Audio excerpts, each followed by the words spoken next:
बिस्मिल्लाहिर्रहमानिर्रहीम। अस्सलाम वालेकुम। अल्लाह ताला की नेमतों का शुक्र अदा करते हुए आज को व्लॉग स्टार्ट करती हूँ। आज चिकन टिक्का की बहुत ही यूनिक सी रेसिपी लेकर हाजिर हुई। क्या आप भी ये चाहती हैं कि आपका टिक्का बहुत ही मज़ेदार, जूसी और गला हुआ बने, तो मेरी रेसिपी को जरूर ट्राई कीजिएगा। Welcome to my channel AFM प्राचा फूड। मैं हूँ सोनिया। चिकन टिक्का बनाने के लिए हमें किन किन इंग्रेडिएंट्स की ज़रूरत है, तो चलिए रेसिपी स्टार्ट करते हैं। बिस्मिल्लाहिर्रहमानिर्रहीम।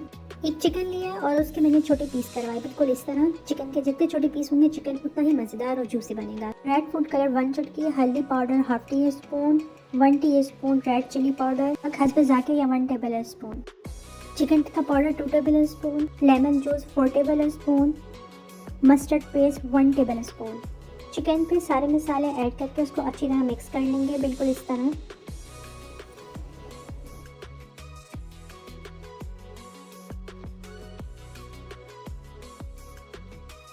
चिकन पे सारे मसाले अच्छी तरह मिक्स हो चुके हैं। अब चिकन को 3 घंटे के लिए मैरिनेशन के लिए रख देंगे। 3 घंटे बाद चिकन पे अब हम 2 टेबल स्पून शान का बिहारी कबाब मसाला ऐड करेंगे। साथ ही इस पे हम 2 टेबल स्पून सरसों का ऑयल ऐड करेंगे।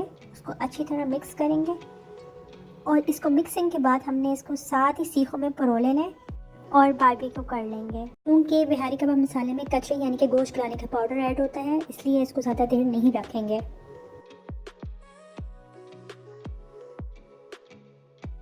अब हम चिकन को सीखों में परो लेंगे, बिल्कुल इस तरह, और उसका बारबेक्यू कर लेंगे।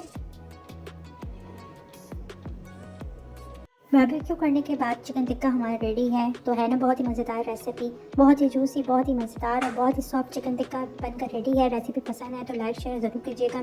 मेरे चैनल पर नए आने वाले से रिक्वेस्ट है कि मेरे चैनल को सब्सक्राइब ज़रूर कर दें। इंशाल्लाह नई रेसिपी के साथ हाजिर होंगी, तब तक के लिए अल्लाह हाफिज़।